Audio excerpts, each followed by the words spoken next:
भक्तजनों, अभी तक आप लोगों के सामने समय के मुताबिक और क्या करने से तुम्हारा हित हो सकता है, इस प्रकार के अनेक भजनों के द्वारा महात्मा और भक्तों ने आपको समझाने की कोशिश की और आप इस इंतजार में बड़े प्रेम से सुनते रहे। शायद ये लोग क्या कहते हैं। हम एक बहुत विशेष बात कहते हैं। वो बात क्या है? हम जो कुछ भी कहते हैं तुम प्रेम से सुन लो और फिर हमारे कहे हुए को अपने दिल में तोलो। अगर तुम्हारा दिल इस बात की गवाही दे दे कि ये बात ठीक है तो फिर तुम उसको करो। अगर तुम्हारे दिल की गवाही मिलने पर भी तुम करने को तैयार नहीं हो तो इसके माने ये होंगे कि तुम अपने को धोखा दे रहे हो, अपने साथ विश्वासघात कर रहे हो।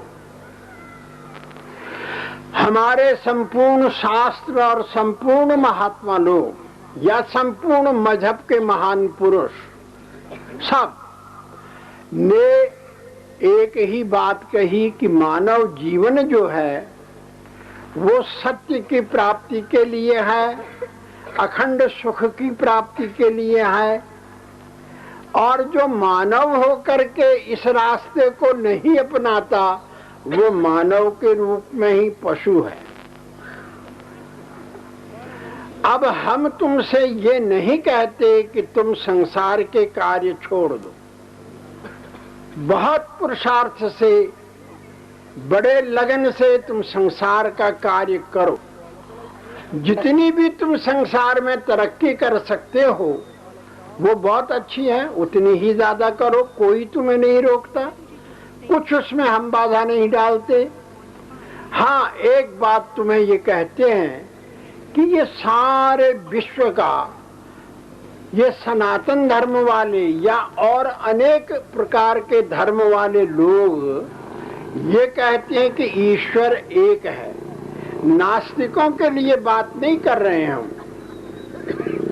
जो ईश्वर के अस्तित्व में विश्वास नहीं करता उसको शास्त्र नास्तिक कहता है। सत्संग और शास्त्र नास्तिकों के लिए नहीं होता, वो तो आस्तिक बुद्धि वालों के लिए होता है। आस्तिक बुद्धि हम उसको मानते हैं जो ईश्वर के अस्तित्व में विश्वास करता है, वो ये मानता है कि ईश्वर है। जो ऐसे लोग हैं कि वो कहते हैं हम मानते ही नहीं। ठीक है, तुम नहीं मानते, न मानो, मानते तो हो, लेकिन तुम जिद आखिर कोई चीज है जिसे तुम नहीं मानते। तुम कहते हो हम उसको नहीं मानते, तुम पहले उसके अस्तित्व को कायम कर रहे हो, फिर कह रहे हो हम नहीं मानते, तो तुम तो मानने वाले हो। हमारी दृष्टि में इस सारे ब्रह्मांड का वो ईश्वर जो है, वो सत्य जो है, वो एक है। 2, 4, 10, 20, 50 नहीं है। अगर वो भी इस तरह होते तो आज तक उनमें भी कई पार्टियां, कई झगड़े, कई बातें शुरू होती। ये जो दुनिया में अनेक मत बन गए, ये तो हमारे तुम्हारे बनाए हुए हैं, ये भगवान के बनाए हुए नहीं है। इन मतों में क्या है?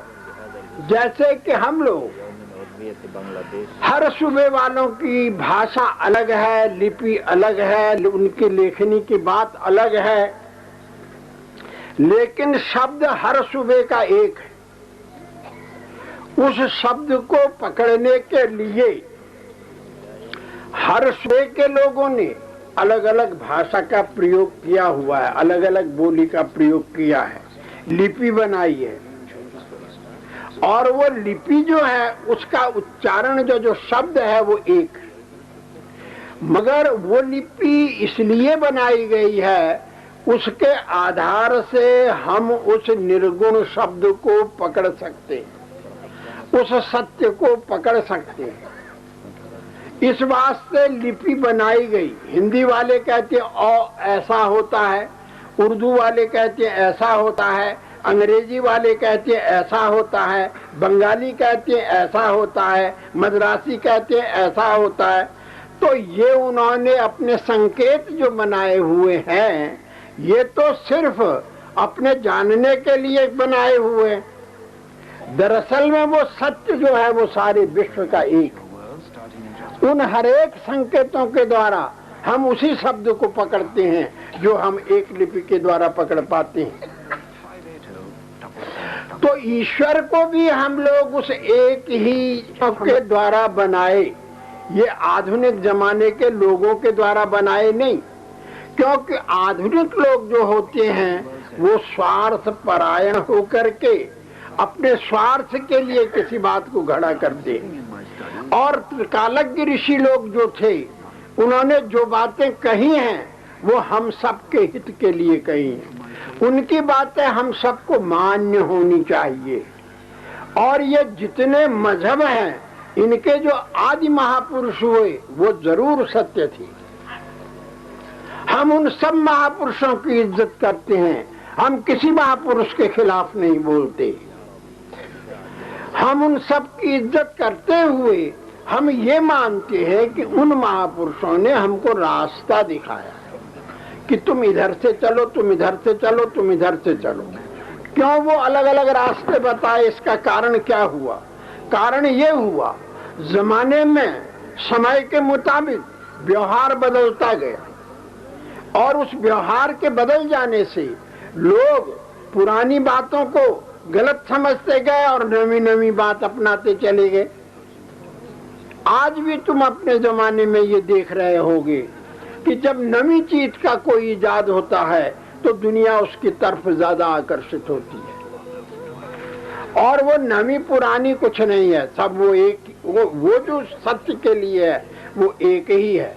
हम एक चोटी पर पहुंचना चाहते हैं, लेकिन उस चोटी में पहुंचने के लिए अनेक रास्ते, इधर से भी, इधर से भी, इधर से भी। इन सब रास्तों का मतलब है उस चोटी पर पहुंचना। और चोटी में पहुंच के ये सब एक ही हो जाता है। इसी तरह वो सत्य और ईश्वर जो है वो सारे विश्व के लिए वहां पहुंचने पर एक हो जाता है। लेकिन जब तक हम वहां नहीं पहुंचे तब तक के लिए हमें अलग अलग रास्ते अपनाने पड़ते हैं। क्योंकि बेल जो है बगैर आधार के नहीं चढ़ सकते। हम स्वयं सरगुण हैं, हम स्वयं शरीरधारी हैं, रूपवान हैं और लोहे से ही लोहा कटता है। तो हम सरगुण शरीरधारी जितने हैं, सरगुण स्वरूप को ही प्रतीक मान करके उसकी उपासना करेंगे तो हम उस सत्य तक पहुंच पाएंगे। अगर हम प्रतीक उपासना को खंडन करते हैं तो हम नहीं पहुंच सकते। बाकी जबा नहीं, जबा खर्च कितना ही कर लो, कह दोगे, लेकिन तुम्हारी स्थिति वो नहीं होगी, तुम्हारा मन वैसा नहीं बनेगा, तुम उस चीज को उस तरह से तुम शांति और सुख का अनुभव नहीं कर सकोगी। और तुमको रास्ते पर चलाने के लिए महापुरुषों ने ये अनेक मार्ग बनाए। महापुरुषों के द्वारा जो बात बताई गई है, जो बात कही गई है, हम उसको ठीक मानते हैं, वो सत्य है। वो किसी महापुरुष की हम गलत नहीं मानते। हाँ, ये जो हमने अपने स्वार्थ बस उन महापुरुषों की कही हुई बातों में अपनी अक्ल घुसा करके उसको कुछ उल्टा सीधा कहते हैं और वो चीज जो है वो गलत है, उसको हम मानने को तैयार नहीं। महापुरुष की बात को हम मानते हैं, चाहे वो किसी मजहब का हो। हमें इससे क्या मतलब? क्या कोई ईश्वर के अस्तित्व में फर्क डाल सकता है? कोई कहता मैं नहीं मानता, न मान, तेरे न मानने से क्या बिगड़ जाएगा? तू मान ही लेगा तो क्या मिल जाएगा? ऐसे जो कहते हम नहीं मानते, ऐसे बहुत दुनिया में होते हैं। एक दफा फरौन भी हुआ था, उसने कहा हम ईश्वर के अस्तित्व को नहीं मानते। कहाँ है वो ईश्वर? हमारे सामने लाओ। वो कोई भैंस था जो सामने लाता? या कोई बकरा था जो सामने बांट दिया जाता? बात करते हैं कि हम जो चीज देखी नहीं उसको नहीं मानते। हम कहते हैं कैसे तुम बात करो, तुम्हारी शब्द में ताकत ही कहाँ बनाने की। हम पूछते हैं कि तुमने शहद खाया है और तुमसे पूछते हैं शहद बताओ क्या है। आप बता सकते हैं? आप चाहे कोई भी डिग्री पढ़े हो, तुम्हारी डिग्रियों से उसका जवाब नहीं दिया जा सकता है। आप ये नहीं बता सकते हैं कि शहद का स्वाद क्या था। आप ज्यादा से ज्यादा ये कह सकते हैं कि मीठा था।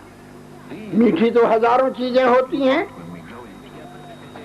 अगर हम पूछें क्या बर्फी जैसा था, हम पूछें क्या लड्डू जैसा था, तो तुम कहो हाँ, तब तो वो बर्फी लड्डू हो गया, शहद तो न रहा। शहद के स्वाद को व्यक्त करने के लिए कोई मिसाल नहीं दी जा सकती है, वो लामिसाल है, उसकी कोई मिसाल नहीं। जब शहद के स्वाद को व्यक्त करने के लिए कोई मिसाल नहीं पेश की जा सकती है, तो ईश्वर के अस्तित्व को, ईश्वर को पेश करने के लिए क्या मिसाल दी जा सकती है? बताओ। ये तो तुम्हारा अपनी मनमाना बात है, जो कर लो अच्छा है, दिल के बहलाने को तुम्हारा भी ख्याल अच्छा है। जरा बूढ़े हो जाओ, कुछ समय गुजार दो, जब शरीर में वो रोग आएंगे, जब वो तुम्हारे प्रारब्ध कर्म खत्म होंगे, तो आप ही पता लग जाएगा। हम नहीं मानते कहने वाले भी मानने लगेंगे। तो खैर, मुझे इस वक्त तुम्हारे इन झगड़ों में नहीं जाना है। मैं तो तुम्हारे सामने एक सीधी सी बात रखता हूं। मैंने ये कहा कि वो ईश्वर सारे विश्व का एक है। उसके प्राप्त करने के लिए महापुरुषों के द्वारा हजारों मार्ग बनाए गए हैं, और वो मार्ग उस लोगों की परिस्थिति को देख करके बनाए गए हैं, क्योंकि वो उस पर चल सकते हैं। ऐसी बात तो हम कह सकते हैं कि जिस पर कोई चल ही न सके। अब हम तुम्हें कह दें भाई तुम बूढ़े हो गए हो, तुम्हारे बदन के अंग प्रत्यंग ढीले हो गए, दर्द करते हैं, हीरे का कुस्सा बना के खाओ, क्या तुम खा सकते हो? पहले तो तुम में से 100 में 95% हीरा खरीदेंगे ही नहीं। खरीद भी लेंगे तो फिर कुस्सा बनाने का ढंग ही किसी को नहीं आता। फिर कुस्ता बन भी जाए तो तुम उसका ठीक तरह से उपयोग ही नहीं कर सकोगे। बात तो सत्य है, वो चरक निघंटु आदि बड़े बड़े ग्रंथों में लिखा है, और ठीक है, हम उसको गलत नहीं मगर वो हम तो नहीं कर सकते। शास्त्रों में तो लिखा है अश्वमेध यज्ञ करो तो तुम इंद्र बन जाओ, मगर हम तो अश्वमेध यज्ञ क्या करें, घर का ही लोगों का यज्ञ पूरा नहीं कर पाती। अब हम अश्वमेध यज्ञ की बात करें तो उससे हम कैसे पूरे पड़ेंगे? तो हम ऐसी बात नहीं कहते कि जिसे तुम नहीं कर सकते, हम तो वो बात कहते हैं जिसे तुम कर सकते हो, और जो तुम्हारे शास्त्र सम्मत है, जिसे तुम निभा सकोगे, वो बात कहते हैं। तुम्हारे मन को मना देंगे कि ये ठीक है, तुम कर सकता है, और फिर भी तू न कर तो ये तेरी जबरदस्ती है। अब कोई जट था, किसी पंडित के पास चला गया, समझे, गांव वालों ने बोला रे बेवकूफ जट, तू क्या बोलेगा, पंडित जी से बात क्या करेगा? अरे कहता मैं 2 मिनट में चुप करा दूंगा। कहा कैसे? कहा पंडित कुछ भी कहे मैं ना करूंगा। वो सारे पोथे बक के सुना देवे, मैंने कहना मैं नहीं मानता, बस खत्म। आखिर मेरी जीत, पंडित जी की हार। ना, तो इसका जवाब नहीं होता है। खैर, इस झगड़े में मत पड़ो, तुम सीधे रास्ते को अपनाओ। तुम, भगवान ने तुमको इस संसार में भेजा है, इस संसार में तुम अशरफुल मखलूकात बना के भेजे गए हो, तुम 84 लाख योनियों के बादशाह बना के भेजे गए हो। तुम्हारे को एक विशेष चीज मिली हुई है भगवान की तरफ से, वो निधि के रूप में, वो तुम्हारी बुद्धि है। उस बुद्धि के द्वारा तुम मायावी सब पदार्थों का ज्ञान कर सकते हो। जितना तुम्हें हो चुका इससे भी और आगे तुम जा सकते हो, इससे भी और सूक्ष्म बातों को प्राप्त कर सकते हो, लेकिन तुम अपनी बुद्धि से ईश्वर को नहीं जान सकते। तुम्हारी बुद्धि के अंदर वो चीज ऐसे आने की, हाँ कहा, जब कर्म करते करते शुभ कर्मों के द्वारा तुम्हारी बुद्धि जहां पर स्थगित हो जाएगी, रुक जाएगी, उसके आगे ईश्वर का पाठ शुरू होगा। और बुद्धि को इतना शुद्ध बनाने तक के लिए ये सब मार्ग हैं। दुनिया के जितने मत हैं, जितने मतांतर है, जो कुछ हम कर रहे हैं, जो कुछ हो रहा है, ये सब सिर्फ उस मन की अंतःकरण की शुद्धि के लिए है। करते हैं हम, कोई किसी लाइन से करता है, कोई किसी लाइन से करता है, कोई किसी लाइन से करता है। हमें किसी की लाइन पर कोई इतराज नहीं, लेकिन हम एक बात जरूर कहते हैं, तुम जो कुछ कर्म कहते करते हो, शास्त्र तुम्हारा तुमको ये इजाजत देता है, शास्त्र विहित कर्मों को करो। शास्त्र ने जिन कर्मों को करने के लिए तुम्हें मना किया है, उन कर्मों का त्याग करो, और जिस कर्म को करने के लिए कहा है उस कर्म को करो। क्यों कहा ऐसा? इसलिए कि वो निष्काम भाव से करोगे तो तुम्हारा अंतःकरण शुद्ध होगा। अगर सकाम भाव से करोगे तो अंतःकरण शुद्ध नहीं होगा, तुम्हारे संसार की इच्छाओं की पूर्ति होगी और कुछ नहीं होगा। तो तुम्हारी जो इच्छा है वो सब संसार की इच्छा है। महात्मा लोगों ने तो साफ ही कहा है, समझे, कि ये खाली पढ़ लेने से, खाली किताबों का अनुभव करने से तो बुद्धि में तुम्हारी वो बात नहीं। काम क्रोध मद लोभ की और जब लग मन में खान, और तब लग पंडित मूर्खा, तो दोनों एक समान। जब तक तुम्हारे हृदय में काम की भावना बनी हुई है, क्रोध की भावना है, लोभ की भावना है, अहम भाव की भावना है, तुम्हारे अंदर ये दुर्गुण जब तक मौजूद हैं, चाहे तुम चारों वेद भी पढ़े हो तो तुम मूर्ख हो। क्योंकि शास्त्रों में कहा है, चारों वेद पढ़ गया रहा ऊत का ऊत, अरे काढ़नी सी बिल्ली और बाढ़ लिया ऊंट। अगर बिल्ली कुएं में गिर जाए तो टांग पकड़ के कोई भी उठा देगा, अगर ऊंट गिर जाए तो क्या होगा? अब तो काट के ही निकालना पड़ेगा। तो जिसको अपनी पढ़ाई का ये अभिमान हो गया है, और वो तो काट के ही निकलेगा, ऐसे नहीं निकलेगा। और वो विद्वत्ता का अभिमान जो है तुम्हें ईश्वर तक पहुंचने नहीं देगा। तुम रावण से ज्यादा विद्वान नहीं हो, तुमने रावण से कोई ज्यादा विशेष काम नहीं किए है।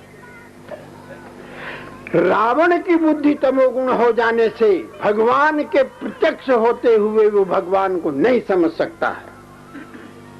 तो तुम हमारी क्या गिनती है?